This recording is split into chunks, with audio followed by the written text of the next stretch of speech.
Hello and welcome. Today I just want to quickly talk about a new law that could be coming to California in 2025. So could be just in a matter of months, or it could be near the end of the year. There's not really any knowledge given at the moment when it might roll out, if it might get adjusted or if it might get changed or anything like that. Currently it is just something that is likely to take effect in 2025. Now, what they're doing, it looks like a good thing, realistically, on surface level. It basically says, according to this law, companies will no longer be able to use terms such as buy or purchase in relation to digital goods as such, unless they provide a clear and conspicuous warning to consumers that those could be taken away at any time. You would really realistically think that, oh, that's a good thing, now I'll know. But it's really not. Because if you think about it, that basically just gives companies the legitimacy to go ahead and do that. So you purchased something, regardless of whether it's a digital good or not, you've purchased that thing. You've spent money on it. And now they're basically saying, oh, companies are going to have to tell you before they take things away from you that you paid for. They shouldn't be able to do that to begin with. Instead of this new law saying, oh, companies are not going to have that right, it's basically saying, oh, they do have that right, we're allowing them to have that right, and we're just making it so that you know clearly. Like, it's a terrible thing. And I came across this news story and I just felt like it would be pertinent for everyone to know that this is not as good as they barbie it out to sound. Like, they make it sound like it's a good thing because they're no longer allowing companies to revoke rights without telling you. They're just saying, oh, we're gonna do it, and we're gonna do it in front of you. We're gonna make it very obvious that we're doing it. One example of this happening is Ubisoft revoking licenses for The Crew. The Crew, as you may know, was very famous for a while back in 2014, 2015, but people were still playing it well into the late 2020s, like late 2022, 2023, not late 2020s, what am I saying? Up until last year or the year before. People were still playing it, but then Ubisoft just cut all of the servers off. Now, that would be fine if the game was still playable without said servers, but Ubisoft made it so this game would be entirely reliant on servers, and you'd probably think, oh well, we can just make our own. No, Ubisoft went out of their way to make sure that no one is able to make servers for themselves to play, for them to play with their friends, for offline play. They basically made sure that this big game is 100% unplayable.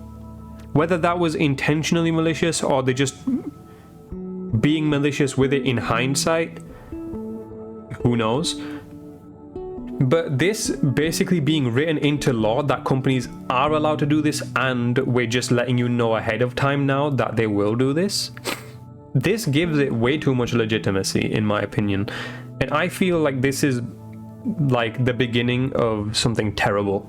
This is like the beginning of everything is rented. You no longer own anything. And that sounds terrible, in my opinion, because just imagine that. No matter what you buy, it's not yours. No matter what you purchase, it's not yours. Whether you buy it physical or digital, it's not yours. People bought physical copies of The Crew. They can no longer play The Crew, even though they have the disc. That is an appalling thing to think about. It is a terrible, very much anti-consumer practice. Now, my only advice to anyone would be to just not support companies that do this. We know that PlayStation has done similar things. Now, we can't just go and throw our PlayStations out of the window, can we? We bought PS5s, PS4s. We can't just go toss them out. I've still got PS2, PS3, PS4. I've got all of them. I'm not just going to throw them out because I've already spent the money on them. That's not going to hurt PlayStation if I throw them out. What you can do is don't fund them any further. Don't support them any further. If there's a thing that PlayStation is invested in, don't support it. Don't pay for it. Even if it's like the coolest thing ever. Even if it's like the new big thing. Do not support them. Same with Ubisoft. We've all bought Ubisoft games, I'm sure, at some point. I own like 6 Assassin's Creed games. I still play Tom Clancy's The Division 2 now and then. But I'm never going to buy from them again. Because I don't want to continually support such a company that would do something so anti-consumer. My best advice would be to just not further support any company that engages in this practice. I'm sure there's other companies that do such things as well, and feel free to enlighten me in the comments of which other companies that should be avoided. But my biggest advice would be to not spend another dime, another penny on any company that does things like this. Ubisoft is putting out a new Assassin's Creed game soon. It's already getting plenty of bad reputation. My recommendation would be avoid.